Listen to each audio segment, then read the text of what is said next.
Nagaraj sir ಮತ್ತೆ court order ಕೊಟ್ಟು sir open ಆಗುತ್ತೆ. ನೀವು sir not talk sir narratives ವಿಚಾರ ಇದೆಯಲ್ಲ ಸರ್, ನರೇಟಿವ್ಸ್ ವಿಚಾರದಲ್ಲಿ ಕೆಲವು ನರೇಟಿವ್ಗಳು ಕೆಲವು ಕಾಲಘಟ್ಟಕ್ಕೆ ಕೆಲವು ಅವಧಿಗೆ ಸಂಮೋಹನಗೊಳಿಸ್ಬೋದು. You can hypnotise somebody at some point of time but not all the time. Not all the time. That's what. ಏನೇನಿರಲಿ ಓಕೆ ಹಾಂ ನೋಡಿ ನಿಮ್ಮ ಟೈಮ್ ಬಂದಾಗ ಮಾತಾಡಿ. ನೋಡಿ ಹೇಳ್ತೀನಿ ಕೇಳಿ, ಈ ವಿಚಾರಗಳೆಲ್ಲ ನೀವು ಯಾಕೆ ಚರ್ಚೆ ಮಾಡ್ತೀರ ಅಂದರೆ, ಏನಪ್ಪ ಈ ದೇಶದಲ್ಲಿ ದೊಡ್ಡ ಇಡೀ ಪ್ರಪಂಚದ ಅತಿ ದೊಡ್ಡ ಪ್ರಜಾತಂತ್ರ ವ್ಯವಸ್ಥೆ, the largest democracy the world, ಯಾವ ಸಬ್ಜೆಕ್ಟ್ ಮೇಲೆ ಚರ್ಚೆ ಆಗಬೇಕು?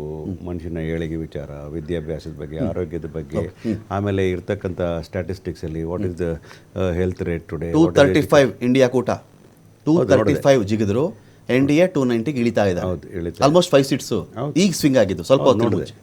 ನಾನೇನು ಹೇಳ್ತಾ ಇದ್ದೆ ಅಂದರೆ, ಜನಗಳು ಆ ವಿಚಾರಗಳೆಲ್ಲ ಬಡತನದ ರೇಖೆಯಿಂದ ಎಷ್ಟು ಜನ ಹೊರಗಡೆ ಬಂದಿದ್ದಾರೆ, ಶಿಕ್ಷಣದ ಎಷ್ಟು ಜನಕ್ಕೆ ಸಿಕ್ಕಿದೆ, ಆರೋಗ್ಯದ ಎಷ್ಟು ಜನತೆ, ಲೈಫ್ ಸ್ಪ್ಯಾನ್ ಎಷ್ಟು ಇನ್ಕ್ರೀಸ್ ಆಗಿದೆ, ಇವೆಲ್ಲ ವಿಚಾರಗಳ ಬಗ್ಗೆ ಚರ್ಚೆ ಆಗಬೇಕಾಯಿತು. ಆಡಳಿತ ನಡೆಸಬೇಕಾಗಿರೋದ್ರ ಜವಾಬ್ದಾರಿ ಅದೆಲ್ಲ ಮಾಡಿದ್ರೆ. ಮತ ತೊಗೊಂಡಿದ್ದ ತಕ್ಷಣ you cannot become ruler, I cannot become a slave. Correct. But ಎಲ್ಲರ ಭಾರತ ಇದೆ, ಎಲ್ಲರ ಭಾರತ. ಮತ್ತು ಅಧಿಕಾರ ವಿಕೇಂದ್ರೀಕರಣ ನಂಬಿಕೆ ಇರಬೇಕು. ಮತ್ತು ಇನ್ನೊಂದು ಹೇಳಬೇಕು ಅನ್ನೋದ್ರೆ, ಪ್ರಜಾತಂತ್ರ ವ್ಯವಸ್ಥೆಯಲ್ಲಿ ನಿಮ್ಮ ಮೆಜಾರಿಟಿ ಸಿಕ್ಕಿಲ್ವ ಸುಮ್ಮನೆ ಇರಬೇಕಾಗ್ತದೆ. You cannot manipulate and fractured ಮ್ಯಾಂಡೇಟ್ನ ನೀವು ಅದನ್ನು ಮ್ಯಾನುಫ್ಯಾಕ್ಚರ್ ಮಾಡಿಕೊಂಡು, ನೀವು ಅದನ್ನ ಫ್ಯಾಬ್ರಿಕೇಟ್ ಮಾಡಿಕೊಂಡು ನಿಮ್ಗೆ ಬೇಕಾದಂಗೆಲ್ಲ ಸೇರಿಸ್ಕೊಳ್ತೀವಿ ಅಂತಂದರೆ ಎಷ್ಟು? ನೀನು ಸತ್ಯ ಹೇಳಬೇಕಂದ್ರೆ 411 ಶಾಸಕರನ್ನು ಇವರು ಕಳೆದ ಫ್ಯೂ ಇಯರ್ಸಲ್ಲಿ ಖರೀದಿ ಮಾಡಿರೋದು. 414 ಶಾಸಕರನ್ನ. ಅಮೌಂಟ್ ಗೊತ್ತಾ ನಿಮಗೆ? ಅಮೌಂಟ್ ಗೊತ್ತು, ಖರೀದಿ ಮಾಡಿರೋ ಅಮೌಂಟ್, ಎಕ್ಸಾಕ್ಟ್ ಅಮೌಂಟು. ಅದು ಖರೀದಿ ಅಂತ ಯಾಕಂದ್ರೆ ಕರ್ಕೊಂಡ್ರು ಅಂತ ಹೇಳಿ ಅಮೌಂಟ್ ಗೊತ್ತಾ? ಗೊತ್ತು. ಖರೀದಿ ಹೇಳ್ಬಾರ್ದು ನೀವು, ಖರೀದಿ ಹೇಳಿ ಅಮೌಂಟ್ ಹೇಳ್ಬೇಕು ನೀವು. ಹೇಳ್ತೀನಿ ಹೇಳಿ. ಇವ್ರು ಯಾರನ್ನು ಕೂಡ ಕರ್ಕೊಂಡವರಲ್ಲ, ಕರ್ಕೊಳ್ಳೋರು ಅಲ್ಲ, ಕೊಂಡುಕೊಳ್ಳೋರು. ಕರ್ನಾಟಕವೇ ಸಾಕ್ಷಿ. ಅದಕ್ಕೆ ಸಾಕ್ಷಾತ್ ಯಾವುದೋ ಒಂದು ಬಿಕ್ರಿಗಿದ್ರು, ಆಕ್ಷನ್ಗಿದ್ರು, ಇಲ್ಲ ಏನೋ ಆಸೆ ಆಕಾಂಕ್ಷೆಗಳು ಕರ್ಕೊಂಡೋದ್ರು, ಏನೇ ಇರಲಿ ಅದಕ್ಕೆಲ್ಲ ಸಾಕ್ಷ್ಯಾಧಾರಗಳು ಏನು ಹೇಳ್ತಾರೆ, ಸರ್ಕಮ್ಸ್ಟೆನ್ಷಿಯಲ್ ಎವಿಡೆನ್ಸಸ್ ದೇರ್, ಸಾಂದರ್ಭಿಕ ಸಾಕ್ಷ್ಯಗಳು ಇರ್ತವೆ. ಓಕೆ. ಅದು ಬಾಂಬೆ ಅದು ಸ್ಪೆಷಲ್ ಫ್ಲೈಟ್ ಇರ್ಬೋದು, ಬಾಂಬೆ ಹೋಟ್ಲ್ ಇರ್ಬೋದು, DK ಶಿವಕುಮಾರ್ ಅಲ್ಲಿ ಕೂತಿರ್ಬೋದು. There are many things. Everything cannot be in, I'll tell you, in democracy everything cannot speak only law. ನೈತಿಕತೆ ಅನ್ನೋದು ಇರಬೇಕಾಗ್ತದೆ. ಇವತ್ತು ನಾವು ಪ್ರಜ್ವಲ್ ಬಗ್ಗೆ ಯಾಕೆ ಮಾತಾಡ್ತಾ ಇದ್ವಿ? ನೈತಿಕತೆ ಇರಬೇಕು. ಜನಪ್ರತಿನಿಧಿ ಅಂದರೆ ಹೌ ವಿ ಶುಡ್ ಬಿ ಅಂತ ಮಾತಾಡ್ತಾ ಇದ್ವಿ. ಅವನೇನು ಪರ್ಸನಲ್ ಮಾಡ್ಕೊಂಡ್ರೆ ನಮ್ಗೆ ಅವ್ರಿಗೆ ಬಿಟ್ಟರು ವಿಚಾರ ಅಂತ ಹೇಳ್ಕೊಂಡು ಸುಮ್ಮನೆ ಇರ್ಬೋದು. Why do we question elected representative? ಗ್ರಾಮ ಪಂಚಾಯತ್ ಮೆಂಬರ್ ಇರಲಿ, ಪ್ರಧಾನಮಂತ್ರಿ ಇರಲಿ, ಒಂದು ನೈತಿಕತೆ ಇರಬೇಕು, ಒಂದು ಮಾನ ಮರ್ಯಾದೆ ಬದುಕಬೇಕು, ಇನ್ನೊಬ್ರಿಗೆ ಆದರ್ಶವಾಗಿರಬೇಕು. ಈ ಥರ ಕಂತ್ರಿ ಕೆಲಸಗಳು ಮಾಡಬಾರ್ದು, ಅಸಂವಿಧಾನಿಕ ಮಾಡಬೇಕು. It may not have A proof but your conscious should speak ಅಂತ ಹೇಳ್ತೀನಿ. ಆ ಕಾರಣಕ್ಕೆ ಮಹಾತ್ಮ ಗಾಂಧಿಯವರು ಕಾನ್ಷಿಯಸ್ ನಡ್ಕೊಂಡಿದ್ದಕ್ಕೆ ಅವ್ರ ಅಧಿಕಾರನ ಬಯಸಲಿಲ್ಲ, ಅದಕ್ಕೆ ಅವರ ಮಹಾತ್ಮರು ಅಂತ ಹೇಳ್ತೀವಿ ನಾವು. ನೀವೇನು ಮಾಡ್ತೀರಿ? ಅಧಿಕಾರದ ಲಾಲಸೆಗೋಸ್ಕರ ಏನು ಬೇಕಾದ್ರೂ ಮಾಡ್ತೀರಿ. ಈ ದೇಶವನ್ನು ಹಿಂದೂ ಮುಸ್ಲಿಮ್ ಹೊಡೆಯೋಕ್ಕೂ ರೆಡಿ, ಈ ದೇಶವನ್ನು ಏನು ಬೇಕಾದ್ರೂ ಮಾಡೋಕ್ಕೆ ಸರಿ. ಹಿಂದೂಗಳಿಗೆ ಸೆಂಟಿಮೆಂಟ್ಸು, ಆ ದೇವಸ್ಥಾನದ ವಿಚಾರ ಬಂದಾಗ, ಶ್ರೀರಾಮನ ವಿಚಾರದಾಗ, ದೇವರಾಣೆಗೂ ಕೂಡ ಹೇಳ್ತೀವಿ. ಎಲ್ಲ ಹಿಂದೂಗಳು ಗೌರವ ಇದೆ, ಭಕ್ತಿ ಇದೆ, ದೇವರು ಅಂತ ನಾವು ನೋಡ್ತೀವಿ. ನೀವು ರಾಜಕೀಯಕ್ಕೋಸ್ಕರ ರಾಮನ ಉಪಯೋಗಿಸ್ಕೊಳ್ತೀವಿ. ಒಂದು ನಿಮಿಷ ಏರಿ ನಾನು ಮುಗಿಸ್ತೀನಿ.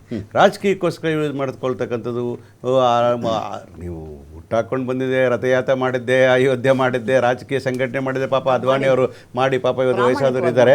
ಇವೆಲ್ಲ ರಾಜಕಾರಣ ಸಂಘಟನೆ ಮಾಡಿ ಇವತ್ತು ನೀವು BJP ಬೆಳೆದಿರೋದು ಸತ್ಯ ಮರಿಬಾರ್ದು. ನೀವು ಆ ರಾಮನನ್ನು ಅಲ್ಲಗಳೆದ್ರೆ, ನೀವು ಇಷ್ಟು ಒಟ್ಟು ಬಂದು ಇಷ್ಟು ಬೆಳೆದಿಲ್ಲ, ರಾಮನ ಅಲ್ಲಗಳೆದಿದ್ದಕ್ಕೆ ನಿಮಗೆ ಈ ಶಾಪ ಬರ್ತಾ ಇರೋದು ಅಂತ ಹೇಳಿದೆ. ಅದಕ್ಕೆ ಅಯೋಧ್ಯೆಯಲ್ಲೂ ಕೂಡ even that Rama is not happy, that's why want to defeat BJP also. ಯಾಕಂದ್ರೆ ದೇವರ ಮೇಲೆ ಭಕ್ತಿ ಇರೋದನ್ನ ಹೇಳ್ತೀನಿ.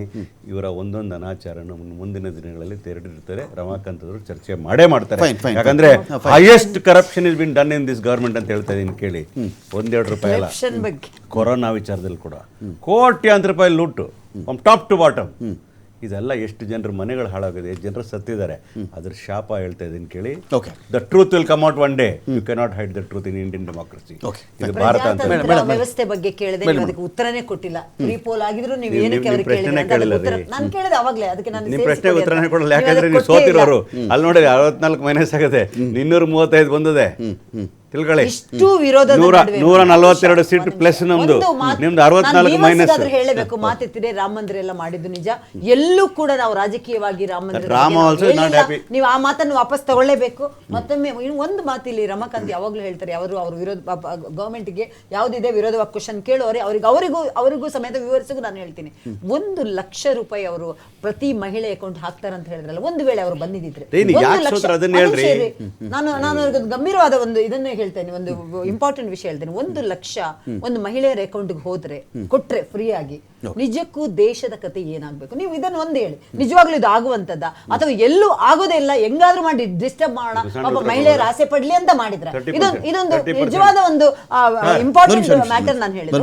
1 ಲಕ್ಷ ಒಂದು ವೇಳೆ ಅವರು ಬಂದಿದ್ರೆ, ಇವತ್ತು ಇರುವ ಈ ದೇಶದಲ್ಲಿ ಇರುವಂತಹ ಅರ್ಧಕ್ಕರ್ಧ 50% ಮಹಿಳೆಯರಿದ್ದಾರೆ, ಎಲ್ಲರ ಅಕೌಂಟ್ಗೆ 1 ಲಕ್ಷ ಹೋದ್ರೆ ಗವರ್ಮೆಂಟ್ ಇಂದ ಸಾಧ್ಯ ಇದೆಯಾ? ದೇಶದ ಬಗ್ಗೆ ನೀವು ಮಾತಾಡ್ತಿದ್ದೀರಾ? ಒಂದ್ ನಿಮಿಷ, ನೀವು ಈ ತರ ಹೇಳಿದ್ರಿ, ಪ್ರತಿಯೊಬ್ಬರಿಗೂ ಆಧಾರ್ ಕಾರ್ಡ್ ಇನ್ನೊಂದಿದ್ರೆ ನಿಮ್ಗೆ ಗೊತ್ತಾ ಸರ್? ಇಡೀ ಮ್ಯಾನಿಫೆಸ್ಟೋದಲ್ಲಿ 39ನೇ ಇದರಲ್ಲಿ ಏನಂತ ಇದೆ ಗೊತ್ತಾ ಸರ್ ನಿಮ್ಗೆ? ಏನೇನ್ ಮ್ಯಾನಿಫೆಸ್ಟೋ ಬಗ್ಗೆ ಮಾತಾಡಿದ್ರೆ ಇನ್ನೊಂದಿನ ಒಂದ್ ನಿಮಿಷ, ನಿಮ್ಮ ಮ್ಯಾನಿಫೆಸ್ಟೋ ಬಗ್ಗೆ ನಾನು ಹೇಳ್ತಾ ಇರೋದು. ಪ್ರತಿ ಒಂದು ಪೋಸ್ಟ್ ಆಫೀಸ್ ನಲ್ಲಿ ಕ್ಯೂ ಗಟ್ಲೆ, ಪಾಪ ನಮ್ಮ ಮೊನ್ನೆ ರೀಸೆಂಟ್ ನೋಡಿದೆ, ಮಕ್ಕಳನ್ನೆಲ್ಲ ಎತ್ಕೊಂಡು ಹಸುಳೆ ಕಂದಮ್ಮನ ಎತ್ಕೊಂಡು ಕ್ಯೂ ನಿಂತ್ಕೊಂಡು, ಇಲ್ಲ ರಾಹುಲ್ ಗಾಂಧಿ 8,500 ಬರುತ್ತೆ ಅಂತ ಹೇಳಿದ್ರು, ಅಕೌಂಟ್ ಓಪನ್ ಮಾಡಿದ್ರೆ ಒಂದು ದಿನಕ್ಕೆ ಸಾವಿರಾರು ಅಕೌಂಟ್ಗಳು ಎಲ್ಲ ಕಡೆ. ಜನರಿಗೆ, ಮುಗ್ಧ ಜನರಿಗೆ ಈ ತರ ಒಂದು ಇದು ಮಾಡಿ ನಿಮ್ಗೆ ಒಂದು ವೇಳೆ ಈ ವಾಹಿನಿ ಮುಖದ ನಾನು ಜನರಿಗೂ ಅರ್ಥ ಆಗಿಲ್ಲ ಅಂತ ಹೇಳೋದು, ಕೊಡ್ತೀನಿ 1 ಲಕ್ಷ ಅಂತ ಆಸೆ ಮಾಡ್ತೀನಿ, ಕೊಡಕ್ಕೆ ಸಾಧ್ಯ ಇದೆಯಾ? ಅದು ಒಂದು ಮಾತು ಹೇಳೋದು. ಕೊಟ್ರೆ ನಮ್ಮ ದೇಶ ನಾನು ಇದನ್ನು ನಿಷ್ಕರ್ಷೆಯಾಗಿ ಕೇಳಿ, ನಾನೊಬ್ಳು ಪ್ರಜೆ ಆಗಿದ್ದೇನೆ. ಇದರಲ್ಲಿ 2 ಭಾಗ ಇದೆ ಮೇಡಮ್, ಕೀಪ್ ಇನ್ ಮೈಂಡ್. 1 ನಿಮಿಷ ಸರ್, 2 ಭಾಗ ಮೇಡಮ್. ಒಂದು, ಇದೇ ಕಾಂಗ್ರೆಸ್ ಪಕ್ಷ 5 ಗ್ಯಾರಂಟಿ ಅನೌನ್ಸ್ ಮಾಡಿದ ಪಕ್ಷ. ಈ 5 ಗ್ಯಾರಂಟಿಗಳು ದೇಶಾದ್ಯಂತ ರಾಷ್ಟ್ರಮಟ್ಟದ ಕಾಂಗ್ರೆಸ್ಗೆ ದೊಡ್ಡ ಇಶ್ಯೂ ಕೂಡ ಆಯಿತು. ಇದನ್ನೇ ಬಳಸ್ಕೊಳ್ಬಹುದಲ್ವಾ? ಈ ಮಾಡೆಲ್ ಚೆನ್ನಾಗಿದೆ. ಗ್ಯಾರಂಟಿ ವಿಚಾರನ ಹಿಂದೆ ನಡೆದಂಥ ವಿಧಾನಸಭಾ ಚುನಾವಣೆಗೂ ಬಳಸ್ಕೊಂಡ್ರು. ಸಕ್ಸಸ್ ಎಷ್ಟು ಸಿಕ್ತು, ಸೋಲ್ ಎಷ್ಟು ಸಿಕ್ತು, ರಾಜಸ್ಥಾನ ಕಳ್ಕೊಂಡ್ರು, ಇನ್ನೊಂದು ರಾಜ್ಯ ಕಳ್ಕೊಂಡ್ರು, ಬೇರೆ ವಿಚಾರ, ಇನ್ನೊಂದಿನ ಮಾತಾಡೋಣ ಅದ್ರ ಬಗ್ಗೆ. ಕರ್ನಾಟಕದ ಮಟ್ಟಿಗೆ ಇವರು ಹೇಳಿದ ಗ್ಯಾರಂಟಿಗಳಲ್ಲಿ 2,000 ಅಕೌಂಟ್ಗೆ ಆಗ್ತಾ ಇಲ್ಲ ಅಂತ ಜನ ವಿಧಾನಸೌಧಕ್ಕೆ ಮುತ್ತಿಗೆ ಹಾಕಿರೋದು, 200 ಯೂನಿಟ್ ವಿದ್ಯುತ್ ಯಾರಿಗೂ ಫ್ರೀ ಕೊಡ್ತಾ ಇಲ್ಲ ಅಂತ ಬೆಸ್ಕಾಮಿಗೆ ಬಂದು ಬೆಂಕಿ ಹಚ್ಚಿರೋದು, ರೋಡಲ್ಲಿ ಬಸ್ಸಲ್ಲಿ ನಮಗೆ ಅಲೋನೆ ಮಾಡ್ತಾರೆ ಅಂತ ಹೆಣ್ಮಕ್ಳು KSRTC ಬಸ್ ಕಲ್ಲು ಹೊಡೆದಿರೋದು ನಾವು ವಿಟ್ನೆಸ್ ಮಾಡಿಲ್ಲ. ಅಕಸ್ಮಾತ್ ಅಂತ ಪ್ರಕರಣ ಇದ್ದರೆ ನಮಗೆ ತಿಳಿಸಿ. ಭಾಗ 1. 1 ನಿಮಿಷ. ವೇರಾಸ್ 10 ವರ್ಷಗಳ ಮುಂಚೆ ನೀವು ಮಾಡಿದ ಪ್ರಾಮಿಸ್ಗಳಿತ್ತಲ್ಲ, ಸಿಲಿಂಡರ್ ಬೆಲೆ 416 ರೂಪಾಯಿ ಆದಾಗ, ನೋಡಿ ಮೇಡಮ್, ನೋಡಿ ಎಷ್ಟು ಬೇಗ ನಿಮ್ಗೆ ಸಂಕಟ ಆಗಿಬಿಡುತ್ತೆ. ಅಲ್ಲಲ್ಲ, ಎಷ್ಟು ಬೇಗ ಸಂಕಟ ಆಗಿಬಿಡುತ್ತೆ ನೋಡಿ, ಎಷ್ಟು ಬೇಗ ಹತಾಶೆ ಆಗಿಬಿಡುತ್ತೆ. ಅಲ್ಲ, ಹತಾಶೆ ನೋಡಿ ಮೇಡಮ್ ಹೆಂಗೆ ಬಂದ್ಬಿಡುತ್ತೆ. 10 ವರ್ಷಗಳ ಹಿಂದೆ 416 ರೂಪಾಯಿ ಸಿಲಿಂಡರ್ ಜಾಸ್ತಿ ಆಯಿತು ಅಂತ ಇವತ್ತು ಸುಣ್ಣಾಗಿರ್ಬೇಕಲ್ಲ. ನಿಮ್ದು ಯಾರು ಸ್ಮೃತಿ ಇರಾನಿನ? ಅದು ಸ್ಮೃತಿ ಇರಾನಿ ಡೆಲ್ಲಿಲಿ ತಲೆ ಮೇಲೆ ಸಿಲಿಂಡರ್ ಹೊತ್ಕೊಂಡಿದ್ರು. ಈಗಲೂ ಬೇಕಾದ್ರೆ ಫುಟೇಜ್ ಪ್ಲೇ ಮಾಡಿಸ್ತೀನಿ ನಾನು. ಭಾಗ 1. ಅದರ ಅರ್ಥ ಏನು? ಜನಗಳಿಗೆ 416 ರೂಪಾಯಿ ಮೇಲೆ ಇರಲ್ಲ, ಏನೊಂದು 200, 180, 150 ಸಿಕ್ಬಿಡ್ಬಹುದು. ನಿಮ್ಮ ಬಗ್ಗೆ ಬಹಳ ರೆಸ್ಪೆಕ್ಟ್ ಇದೆ. ಮೇಡಮ್, ನಿಮ್ಮ ಬಗ್ಗೆ ರೆಸ್ಪೆಕ್ಟ್ ಇದೆ. ಕೇಳಿ ನೋಡಿ, ಪ್ರಶ್ನೆ ಕಂಪ್ಲೀಟ್ ಆಗಿಬಿಡಲ್ಲ. ನಿಮ್ಮ ಹತಾಶೆ ಪ್ರತೀಕ ಇದು, ನಿಮ್ಮ ಹತಾಶೆ ಪ್ರತೀಕ ಇದು. ಹತಾಶರಾಗಬೇಡಿ, ಕೇಳಿಸ್ಕೊಳ್ಳಿ. ನಾನು ಹೇಳ್ತೀನಿ, ನಾನು ಉತ್ತರದಾಯ್ತು ಅವ್ರು ಕೊಡ್ತಾರೆ. ಅವರು ಅಧಿಕಾರಕ್ಕೆ ಬಂದು ಅದು ಮಾಡದೈತೆ ನಾನು ಬಿಟ್ಬಿಡ್ತಿದ್ನ ಇವ್ರನ್ನ. ಇವತ್ತು KSRTC ಸಾಧ್ಯ ಇದೆಯಾ? ನಮ್ಮ ದೇಶ ಎಲ್ಲಿ ಹೋಗ್ತಾ ಇದೆ? ಅಯ್ಯೋ, ದೇಶ ನಮ್ಗೆ ಗೊತ್ತಿದೆ ಮೇಡಮ್. ನೀವು ಕೇಳಿಸ್ಕೊಳ್ಳಿ. 150ನೇ ಸ್ಥಾನಕ್ಕೆ ಅಲ್ಲ ಮೇಡಮ್, 1 ನಿಮಿಷ, 150ನೇ ಸ್ಥಾನಕ್ಕೆ ದೇಶ ತಲಾದಾಯ ಹೋಯ್ತು ಮೇಡಮ್. ಪ್ರತಿಯೊಬ್ಬ ಮನುಷ್ಯಂದು 150ನೇ ಸ್ಥಾನಕ್ಕೆ ಹೋಗಿದೆ ತಲಾದಾಯ. ಅದ್ರ ಬಗ್ಗೆ ಗಂಟೆಗಟ್ಟಲೆ ಮಾತಾಡಬಲ್ಲ. ಕ್ಯಾಪಿಟಲ್ ಇನ್ವೆಸ್ಟ್ಮೆಂಟ್ ಬಂದು ಎಲ್ಲ ಆದಾಯ ರಾಜ್ಯದಲ್ಲಿ ಪಕ್ಕದಲ್ಲಿ ಹೋಗ್ತಾರೆ ಕೂತಿದ್ದಾರೆ. ನೀವು ವಿಷಯಾಂತರ ಮಾತಾಡೋದಾದ್ರೆ ನಾನು ನಿಮ್ಮನ್ನ ಮಾತಾಡಕ್ಕೆ ಬಿಡಲ್ಲ. ಸಾಲ ಮಾಡಿದರೆ ಏನ್ ಮಾಡಿದ್ದಾರೆ ಕೇಳಿಸ್ಕೊಳ್ಳಿ ಮೇಡಮ್. ನೀವು 155 ಲಕ್ಷ ಮಾಡಿದ್ರಲ್ಲ, ತಲಾದಾಯ ಎಷ್ಟು ಆಗುತ್ತಲ್ಲ? ಎಲ್ಲವೂ ಕಾಣುತ್ತೆ. ಏರ್ಪೋರ್ಟ್ ಇರಬಹುದು, ರಸ್ತೆಗಳು ಉದ್ಯೋಗ. ನನ್ನ ಪ್ರಶ್ನೆ ನೀವು ಕೇಳಿಸ್ಕೊಳ್ದೆ, ನಿಮ್ಮ ಉತ್ತರ ನಾನು ಕೇಳಿಸ್ಕೊಳ್ಳಿ. ಸಾಲ ಮಾಡಿ ಮತ್ತೆ ಗ್ಯಾರಂಟಿ ಕೇಳಿಸ್ಕೊಳ್ಳಿ. ನೀವು 10 ವರ್ಷ ವಿವರ್ಸ್ ನೋಡ್ತಾ ಇದ್ರೆ ಅವರಿಗೂ ಸರಿಯಾಗಿ ಮಾತಾಡ್ತಾನೆ ಇದ್ರೆ ಏನ್ ಮಾಡೋದು ಮೇಡಮ್? 1 ನಿಮಿಷ ಸರ್, 1 ನಿಮಿಷ. 10 ವರ್ಷಗಳ ಮುಂಚೆ ಗ್ಯಾಸ್ ಬೆಲೆಗೆ ನೀವು ಈಗಂದಾಗ ಸಹಜವಾಗಿ ಭಾರತೀಯರು ನಂಬಿಕೊಂಡ್ರು. ಮೋದಿಯವರು ಬಂದು ಗ್ಯಾಸ್ ಬೆಲೆನ 150ಕ್ಕೋ 200ಕ್ಕೋ ಎಷ್ಟಕ್ಕೋ ಕಡಿಮೆ ಮಾಡ್ತಾರೆ ಅಂತ 3 ಪಟ್ಟು ಮಾಡಿದ್ರಿ. ಉಜ್ವಲ ಒಂದೇ ಒಂದು ಸಲ ಸಿಲಿಂಡರ್ ರಿಫಿಲ್ ಮಾಡಿಸ್ಕೊಳ್ದೇ 1 ಕೋಟಿ ಜನ ಇದ್ದಾರೆ ಈ ದೇಶದಲ್ಲಿ. 1 ಕೋಟಿ ಜನ ಅಂದರೆ 1 ಕೋಟಿ ಇಂಟು 5 ಕೋಟಿ ಜನ ಒಂದು ಫ್ಯಾಮಿಲಿ ಲೆಕ್ಕ ಹಾಕೊಂಡ್ರೆ ನಾವು. ಭಾಗ 1. ಒಂದೇ ಒಂದು ಸಲ ರಿಫಿಲ್ ಮಾಡಿರೋರು 1.25 ಕೋಟಿ ಜನ ಇದ್ದಾರೆ. ಒಂದೇ ಒಂದು ಸಲ ಅವ್ರ ಲೈಫಲ್ಲಿ ಉಜ್ವಲ ರಿಫಿಲ್ ಮಾಡಿಸಿರೋರು. ರಿಫಿಲ್ ಮಾಡ್ಸೋಕ್ಕೆ ದುಡ್ಡಿಲ್ಲ ಅಂತ ಅದರ ಅರ್ಥ. ಲೆಕ್ಕ ಈಗ ಡೇಟಾ ತಪ್ಪಿದ್ರೆ ನೀವು ಚೆಕ್ ಮಾಡ್ಕೊಂಡು ನನ್ನ ನನಗೆ ಕಳವಳ ನೋಡಿ, ನಿಮ್ಗೆ ಅರ್ಥ ಆಗಿಲ್ಲ ಅನ್ಕೊಳ್ತೀನಿ. ಕೇಳಿಸ್ಕೊಳ್ಳಿ ಇದು ಮಾಡಿದ್ರಿ ಪೆಟ್ರೋಲ್ ಜಾಸ್ತಿ ಆಯಿತು ಅಂತ ನೀವೇ ಹೇಳಿದವರು, ಬೀದಿ ಬಾಯಿ ಬಡ್ಕೊಂಡವ್ರು ನೀವೇ. ಪೆಟ್ರೋಲ್ ಕಡಿಮೆ ಮಾಡಲಿಲ್ಲ ನೀವು. ಅಂತಾರಾಷ್ಟ್ರೀಯ ಬೆಲೆಗಳ ಆಧಾರದ ಮೇಲೆ ಮಾಡ್ತೀವಿ ಅಂದರು, 3 ಪಟ್ಟು ಬೆಲೆ ಕುಸಿತು. ಯುಕ್ರೇನ್ ವಾರಲ್ಲೂ ಆಯಿತು, ಕೋವಿಡ್ ಟೈಮಲ್ಲೂ ಆಯಿತು. ಇಲ್ಲಿ ತುಂಬಿಕೊಂಡ್ರಿ ಸ್ಟ್ರಾಟಜಿಕ್ ಸ್ಟೋರೇಜ್ ಅಂತೆ 6,000 ಕೋಟಿ 9,000 ಕೋಟಿ ಲಾಭ ಆಯಿತು. ಜನಕ್ಕೆ ವರ್ಗಾವಣೆ. ಕೇಳಿಸ್ಕೊಳ್ಳಿ, ತಾಳ್ಮೆ ಇದೆ ನಿಮ್ಮ ಪಾಪ, ಇಷ್ಟಕ್ಕೆ ಸಂಕಟ ಪಟ್ಬಿಟ್ರೆ ನೀವು ಇದು ಮಾಡಿದ್ರೆ ಕೇಳಿಸ್ಕೊಳ್ಳಿ ಅಲ್ವಾ.